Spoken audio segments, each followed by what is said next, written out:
Hello, well I've got my big boy's pants on today. Normally I'm behind the camera, but today I'm in front of it with a cowboy hat on and my big boy's pants. So anyway, I'm about to introduce a 5 bedroom luxury villa which only needs a little bit of finishing. All the expensive work has been done, just needs rendering and some railings put around this incredible veranda, and then the habitation license can be granted. Unfortunately, the current owner can't afford to finish it. So I'm going to, first of all, we're going to take to the air and have a good look around from the air, and then I'm going to take you through a tour of the entire house. I mean, the inside of the house is pretty much finished. So, well, it is finished. There are a couple of bits of touch-up painting and snagging to do, but really, really nothing. Everything else is in perfect working order and done. So, let's take to the air.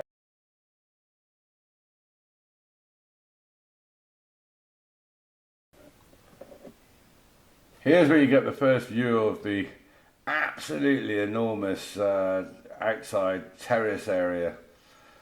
It's 100 square meters in its own right, and I'm sort of repeat that more than once, but it is a thing to behold. You get a really good view here of the overhangs and the fact that throughout that's the only window at the back there that any sun gets on whatsoever, and it's later on in the day. The rest of the windows are all very well sheltered from the sun. So, I mean, I'll go into more details about the construction methods when we're on the ground later on. But, you know, it's all plumbed as well. If on the top, on the very top roof there, you'll see that we've already got the hot water solar panel on there, but it's also got its pre-installation for more electric solar panels. They, you know, the wires are already up there. You just go install the solar panels and link it all up. So we're going to sort of take a trip around the land. There's a total of 3 hectares of land, lots of stone walls, lots of quirky little features, and yeah, oak thickets. You can see an oak thicket right in front of you, which is now going to the right, and then there's another one over there to the left. Now, all those sort of like rather dense oak little thicket all belong, you know, mostly belong to the property, and there's also one at the entrance there where the driveway is. Now, if you count over, you've got this big broad wall, and then if you count over 2 terraces, that's kind of where the boundary is, and then it does dogleg a little bit further to the left. So I'm going to drive up. I'm not going to drive up. I'm going to pilot the drone all the way up to the top of here, so you get an idea just how many terraces that this property has got. I mean, there's kilometres and kilometres of stone walls, and one of the ideas that I thought about was actually dry stone walling schools, because there's loads of guys around here that do that, and they could be the instructor. And how cool would that be to come not only learn how to create dry stone walls, but you would also have the satisfaction of, you know, bringing something ancient back to life. I mean, look at these terraces here. They are just fabulous. I mean, how old are these? Aaron and I, who did the work with me, we took a number of these walls apart, and we did not find a single man-made item at all. There was just nothing. No evidence that people had been there, apart from the fact that these walls had been built. So how old they are? I've asked a lot of the neighbours, and none of the neighbours know either. how old these walls actually are. So, I mean, who knows how long they've been there. I mean, they've all got olive trees at the moment, but of course, back when they were first done, it would have been for food, for maize, for vegetables. You know, they don't have to carry the water up these hills and water what they were doing. It must have been an extremely hard way of making a living. And until we put a borehole in, there was no bore. We did find the remnants of a very old well, but I think it had long been dry. So maybe there was more water in the valley back in antiquity. One of our neighbours, who seems quite knowledgeable in the matter, said that the Romans were actually in this valley. There's no buildings. There is a bridge, a little Roman bridge not far from here, so we know that they were actually in the area, but there's no actually evidence of them in this valley. I've been dying to get a metal detector and go searching, but you're not allowed to. So, so I haven't actually got around to that one yet. But apparently they were here. Anyway, approaching up the top here. This is above the track, which goes through the middle. It's a little more barren, but it's at the top of this track here, at the top of the hill here, which we'll get to in a minute, where if you were to build the tourist project, which will get referenced throughout the video, this is where it would be. This is where it'd have to be, because the environmental people will only allow it to be at the top. But this is where it would be. So buckle up, because you're about to be treated to some fairly amazing views. And just think about what could be done up here. As we get further up the hill, we are nearly at the top here, and it becomes very apparent what the views are like. And one of the things that really sold us buying the extra land was standing on top of here, and I can't remember which one of us said it, was Sarah or myself, but imagine getting married on here with these views. I mean, you build, there's tons of stone, you can build all sorts of things up there. I mean, there's endless amounts of stone that you could build some really fantastic folly on top of this hill. But, just look. The countryside is just amazing. Olive groves in the distance. You can start swinging around, you can start to see parts of the village appear.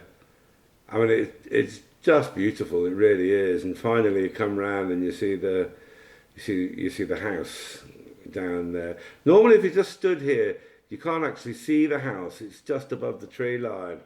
And but that'd be kind of good, I think, if you did go for the tourist thing. If there'd just be, you'd probably see their rooftops and stuff, but it would be, it's nice to have that sort of sense of privacy.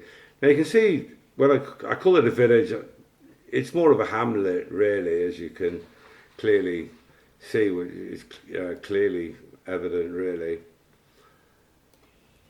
But again, you can just see the wonder of the countryside, and unfortunately the light's playing tricks, because that's a beautiful blue sky back there, but because the sun's getting a little bit low now and the drone is facing into the sun, it looks white, but it's a beautiful blue sky.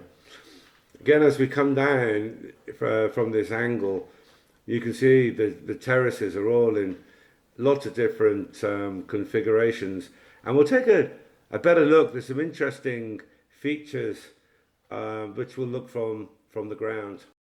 You might just catch it if you're quick, but there's a wonderful stone box right at the bottom centre of your picture, which was clearly for water, for irrigation. made entirely of big pieces of stone. There's lots of really cool little things. This track here is also a boundary marker. The wall on the other side of that track is the boundary to the neighbour's land. So it does do a bit of a dog leg there. You can see the corner because the leftover polystyrene that was used for making the roofs, I should say, and the leftover blocks there from the construction. I was going to use it to make a thermic swimming pool using the big slabs for the bottom and the blocks, and I was just going to buy some more blocks and then make a really thermic swimming pool, but yeah, it didn't happen.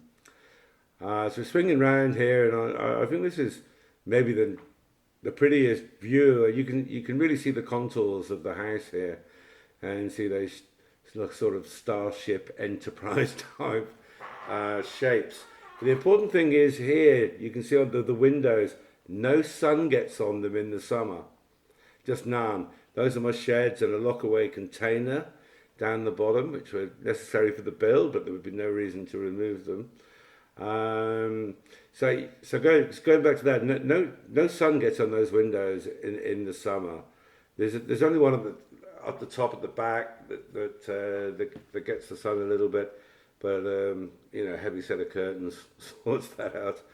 But all the others are shaded, and that is really necessary. And this house requires very little heating in the winter, and we don't cool it at all, although some cooling may not be a bad idea on the top, a small aircon unit up in the upper room. I mean, it's bearable, but it could be just that little bit more comfortable. There is a cooler built into the mechanical ventilation and heat recovery system, which I'll go into when we get inside the house. But with the quality of the windows, the thermic values of the roofs and the walls, this house really does not require a lot of energy to heat it or cool it. I mean, really hardly any at all. I mean, clearly we probably would have landscaped it already, but we couldn't decide on the levels about where the swimming pool went. Again, it's up to you. There are two places where you can place the pool. One right in front of the house, just to the other side of the van, and one to this side of the van. You could put the pool in either of those places. I mean, my preference is on the other side of the van, but whoever buys the house obviously will get those choices. So we're just going to swing around, and so that you can really get an idea of just how big those verandas are.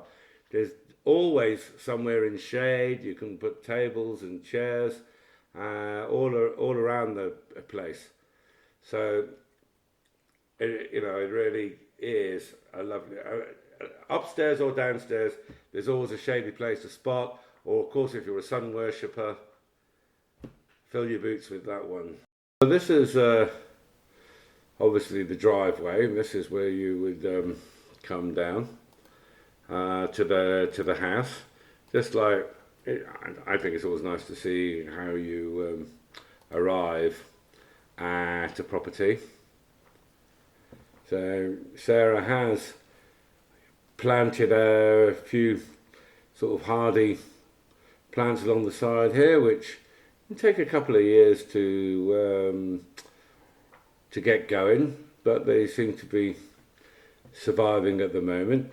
We've banked it off. It all needs a bit of a trim, but as you'll discover if you live here, unless you put it to a mowable state, which it depends on what you want. You want to plant orchards, or do you want lawns, or whatever you want. I mean, the borehole does produce an incredible amount of water. They've told me that there's like an ocean of water underneath this land and this entire area. So if you wanted some sort of mowable lawns, then that's not going to be an issue here at all. And there's, at the moment there's no meters on the borehole. So the idea of the town water, when we have that installed, will be just for the house, and the borehole will just be for irrigation. So if you want vegetable plots, flower beds, vegetable, I mean, you could live, several families could live self-sufficiently on this land. In the little oak thickets that you've probably spotted around the place, and I will get up closer to them a bit later on, I have thought about sort of putting an electric fence around those and keeping pigs. I mean, they will love it in there.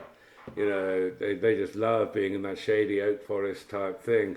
So, I mean, chickens, you could have a whole permaculture thing going on in there. So, and just rotate them around, because there's a couple of oak thickets.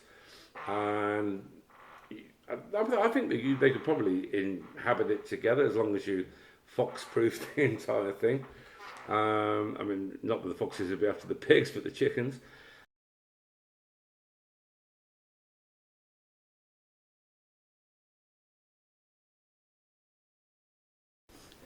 So here's the entrance hall that I most commonly, or we all most commonly use. It's a big entrance hall. To the right there's a big 40 square meter junk room, and I'm not going to go in there because it's even a worse mess than the rest of the house is in at the moment. But this is it could be turned into another bedroom, or a bedroom and an office. I mean, it's 40 square meters, it's huge. But yeah, this is the entrance hall. It's large. As you can see, you come around. There's me in the mirror. Sarah's filled most of the house with plants, actually, and as you will see as we go around. The wall tapestry thing's not included in the sale, unfortunately. That'll be going with us. But here's the hallway that services the bedrooms, and so we'll go to the end first, and we shall have a look at the ensuite main principal bedroom bathroom. So huge bathtub, heated towel rail, obviously the WC and a bidet. It's got a shower attachment thing with the big tall stand up tap. So I mean, all that works very nicely. I'm a shower guy myself, so I tend to go upstairs, and I'll show you where I do have a bath occasionally, but Sarah's the one that loves the bath. So we come out onto a slightly separate hallway that just within the ensuite. Now on the right here we've got an enormous built-in wardrobe. I mean, she still managed to fill it. Well, so have I, in fairness.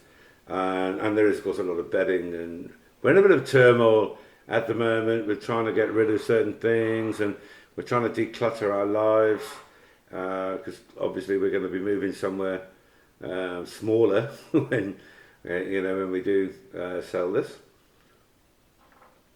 So yeah, here's the main bedroom.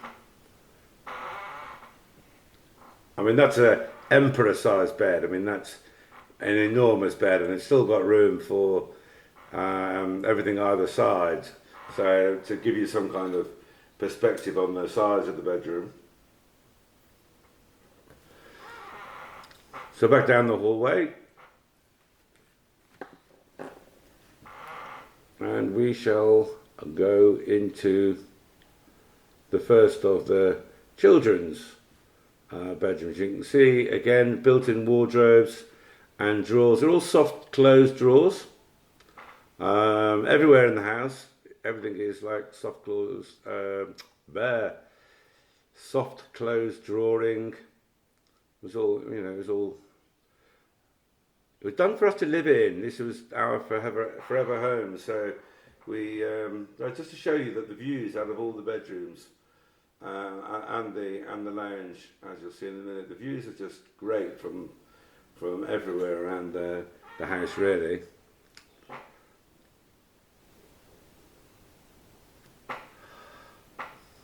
Really nice sized bedrooms. I mean, they really are.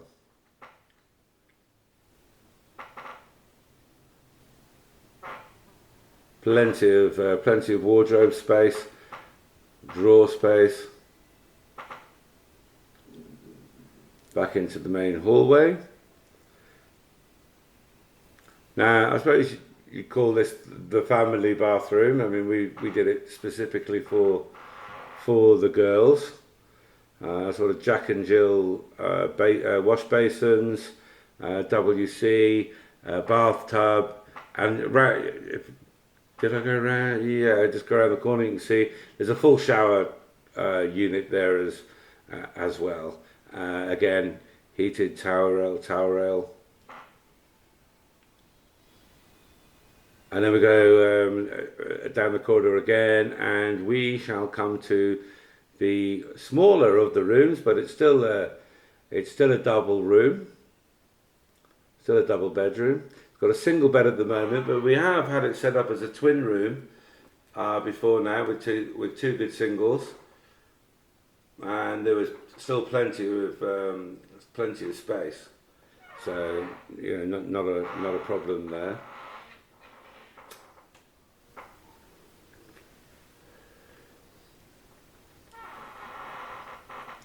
So pan around, as you can see, there's tons of room.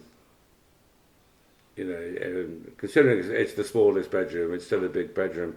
The one thing I haven't pointed out actually is if you have a look at the floors. All of the floors throughout the entire house are polished concrete. Now, the concrete I made is the white, is the paler one. As you saw in the entrance hall and in the spare room, that came off a truck. But all this was hand mixed, completely hand mixed, all of it. And Aaron and I laboured for many an hour, first laying these floors, and then grinding and polishing them. It was indeed a labour of love. I don't know how many hours I walked up and down with an enormous concrete polishing machine. So you can see the size of this kitchen lounge diner. I mean, it is colossal. It's like 100 square meters on its own. We often joke it's actually bigger than our last house, and it was. I mean, actually, there's more space in this than there was in our last home. So yeah, again, the views are spectacular.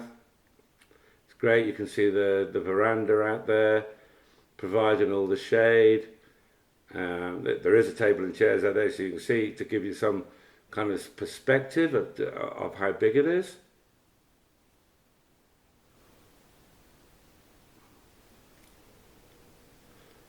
So we've got a breakfast bar. Doubles up as a bar on many occasions. You can put 6 stools along there, no problem, and chat away with your mates. And it's obviously it's perfect from there. It's topped with virtually flawless black granite, which, although very expensive, was worth every penny. I just love those worktops.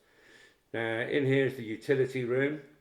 It's got obviously the washing machine, the tumble dryer, and there's the heat recovery system, which goes throughout the whole of the house with 90% efficiency. It recovers the warm air in the winter and the cool air in the summer, and keeps the house at a really nice ambient temperature of about 20 degrees. We've got one of those little Calagas fires which actually heats the entire house up. It's quite amazing, really. Up in the top of that little box with a hole, That's actually a radiator, and down below is a refrigerator. It just there's a refrigerant in there, and it just circulates around there, and it just makes the air cooler. But we found that we didn't really use it an awful lot. So here we've got the dishwasher, the sink. Again, it's in the same black, virtually flawless granite. There's a five ring gas hob at the other end. So it's great fun cooking here. Just imagine cooking here. I've had loads of fun because you're cooking, your guests are in the lounge dining area, and you're still involved. And well, that's why I had it built like that, because I was always missing out because you know, I'm in the kitchen while everybody else is having fun. And here's like a hidden larder. I mean, it looks like one of the cupboard doors. So, but back here, those are that's the duct work for the mechanical ventilation and the heat recovery system, which I mentioned. Little bit of a wine rack at the back there, but if there wasn't enough storage in all of those cupboards, we made doubly sure that there was. Okay, so leaving the incredibly large larder that we had installed, we shall. That little dent was me taking the big mixer off the off the old drinks fridge that was in there. I will patch that up. So one more little room down here. There is a WC, again with the black granite and some little tiles, WC, wash basin, and there's a little storage area underneath the stairs there that you can access from that bathroom. So let's get another idea of the scale of the lounge, and we shall head up the stairs. Now again, the stairs are one of the things that are not finished. We were going to do, again with the black stone and white risers, but I guess we'll leave that now for the next people to come in. They can tile them, stone them, put wooden stairs, whatever they like now. But the concrete stairs are there, intact. They're all correct. So it's actually a relatively small matter to do that. The door on the left is ideal for like a Juliet balcony or something like that. Okay, so here's the upstairs bathroom. I mean, this is where I tend to take a shower. It's got a lovely power shower with a big head at the top, and then you've got the other smaller one on the flexi hose, WC, wash basin, again heated towel rail, soft close cupboards. Then we go into the fourth bedroom, of the house. It's used as a guest room. My friend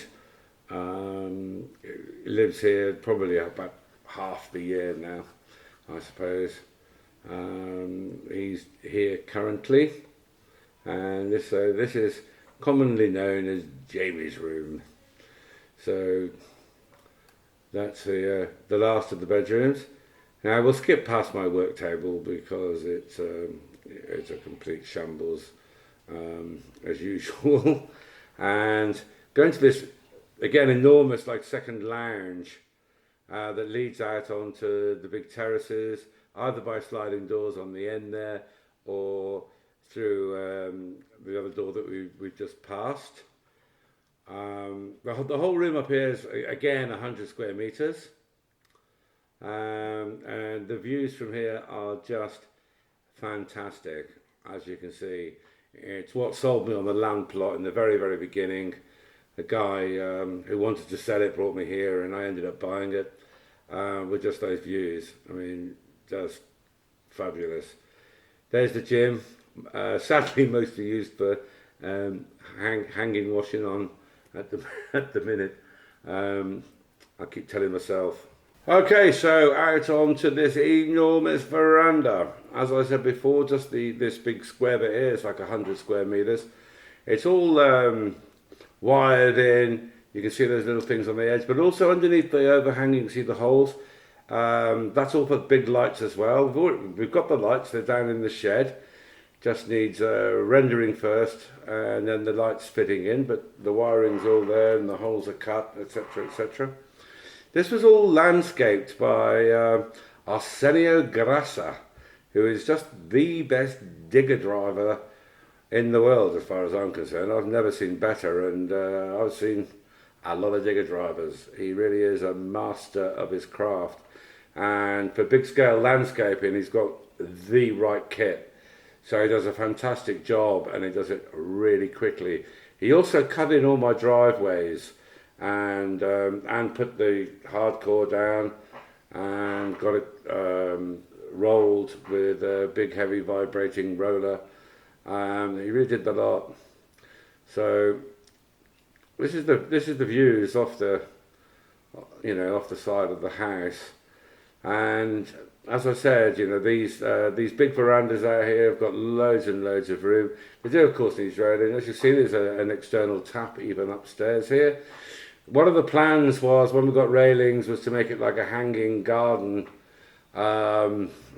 effect over the railings, loads of great big hanging plants. Of course, it's up to the next person now to what they do. You can see it clearly, the polystyrene blocks that it's made of. All this is filled with concrete. Super strong structure, about as earthquake proof as you can possibly get. So those oak thickets, I'm going to take a little walk through those and up into the little stone house, which you can just about see, where the really cute threshing circle. So if you want to hang on for just another couple of minutes, I'll show you a little bit more about the outside. Now here's one of my favourite parts of the little oak thickets we've got. The wall on the left is the boundary wall, but to the right of us is a lovely little oak thicket, and I just love this terrace. I don't know why, but it's just really cool. There's loads of baby oak trees growing here as well.